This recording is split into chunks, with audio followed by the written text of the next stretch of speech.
wabarakatuh. Salam satu hati.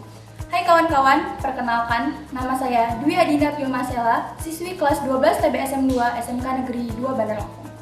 Pada video vocational challenge saya kali ini, saya akan melakukan pengukuran tegangan baterai, pengukuran tegangan puncak primer ignition coil, dan pengukuran tegangan puncak ignition pulse generator.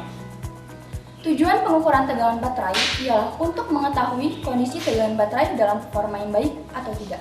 Sedangkan tujuan pengukuran tegangan puncak primer ignition coil ialah untuk melihat nilai puncak tegangan pengapian dari ignition coil tersebut. Dan yang terakhir, tujuan pengukuran tegangan puncak ignition pulse generator ialah untuk mengetahui kondisi tegangan ignition pulse generator dalam kondisi yang baik atau tidak. Sebelum melakukan kegiatan, pastikan kita sudah mematuhi protokol kesehatan dengan mencuci tangan, memakai masker, dan menjauhi kerumunan. Peralatan dan bahan yang kita butuhkan ialah obeng plus, kunci T10, kunci T12, multitester, pitch voltage adapter, ECM hardness tester, dan ECS. Dan yang terakhir, tachometer. Sedangkan bahan yang kita butuhkan ialah buku pedoman reparasi, kain majun, busi, nampan, dan tegangan arus PLN.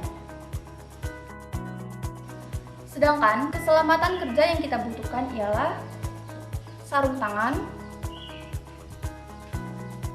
panel cover,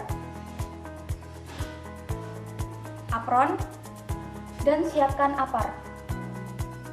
Sebelum melakukan pengukuran, pasanglah panel cover pada sepeda motor.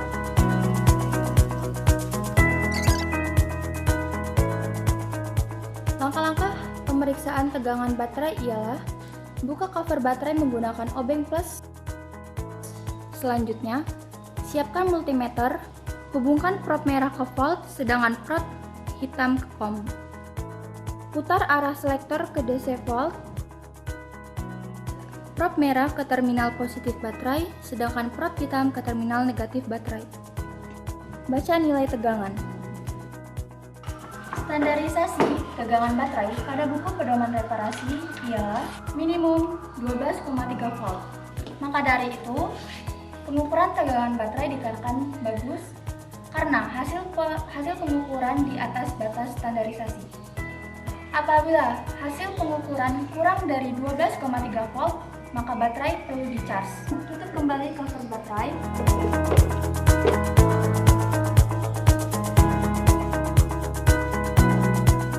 Pertama-tama, buka cover bodi menggunakan obeng plus terlebih dahulu.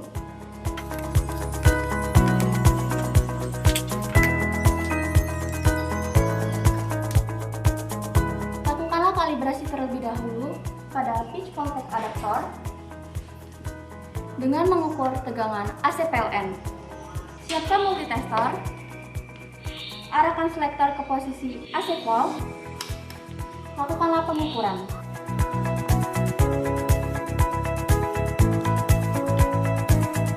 Kita lakukan pengukuran kedua menggunakan pitch voltage adapter. Hubungkan probe merah ke posisi volt, sedangkan probe hitam ke COM. Putar selektor ke arah DC volt. Hasil pengukuran kedua ialah sebesar 321 volt. Pitch voltage adapter dikatakan baik apabila hasil pengukuran pertama dikali 1,4 yang menghasilkan 327 volt. Selisih antara pengukuran pertama dengan kedua ialah 6 volt. Bisa dikatakan pitch voltage adapter masih dalam kondisi yang baik. Setelah melakukan kalibrasi, buka tutup busi. Kemudian, pasang busi lain yang keadaannya masih bagus pada tutup busi. Tempelkan ke masa. Siapkan multitester dan pitch voltage adapter. Arahkan selektor ke DC volt. Hubungkan probe merah ke primer ignition coil. Kabel warna putih strip kuning. sedangkan prop hitam ke massa. Putar kunci kontak ke posisi on, tarik handle rem bersamaan dengan hand stopper. Baca nilai hasil pengukuran. Hasil yang didapat ialah 129 volt. Standarisasi tegangan puncak primer ignition coil pada buku pedoman reparasi ialah minimum 100 volt. Kesimpulannya, pengukuran tegangan puncak primer ignition coil dikatakan bagus karena hasilnya di atas standar minimum buku pedoman reparasi yaitu 100 volt. Dan yang terakhir, kita akan melakukan pengukuran tegangan puncak ignition pulse generator. Lepas konektor 33P dari ECM. Selanjutnya, siapkan ECM harness tester dan pasangkan ke konektor 33P untuk mempermudah pengukuran. Siapkan multitester dengan pitch voltage adaptor. Putar selektor ke arah DC volt. Selanjutnya, hubungkan probe merah ke ECM harness tester, kabel warna putih strip kuning berada di nomor 33. Sedangkan probe hitam ke kabel warna kuning polos berada di nomor 22. Kunci kotak ke posisi on. Lihat hasil pengukuran. Hasil pengukurannya ialah 4,2 volt. Standarisasi tegangan puncak ignition pulse generator pada buku pedoman reparasi ialah minimum 0,7 volt. Sedangkan hasil yang kita dapat pada pengukuran tersebut menghasilkan 4,2 volt. Pengukuran tegangan puncak ignition pulse generator dikatakan baik karena hasilnya di atas standarisasi minimum 0,7 volt. Setelah pengukuran selesai dilakukan, pastikan semua konektor terpasang dengan baik. Periksa sepeda motor apakah ada kode kegagalan apa tidak dengan cara pasang SCS pada DLC.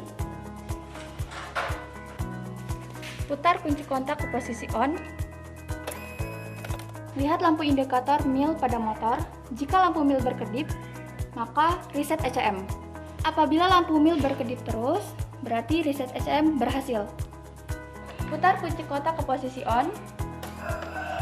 Lihat lampu mil menyala kemudian mati, maka kondisi motor dikatakan normal.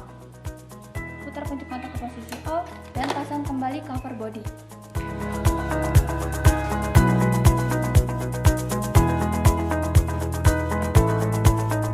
Apabila cover telah terpasang dengan baik, putar kunci kontak ke posisi on. Hidupkan motor. Cek kondisi lampu sen kiri, sen kanan, lampu jarak jauh, lampu rem, klakson. Cek putaran mesin pada tachometer RPM. Setelah itu, rapikan panel cover dan peralatan yang sudah digunakan tadi.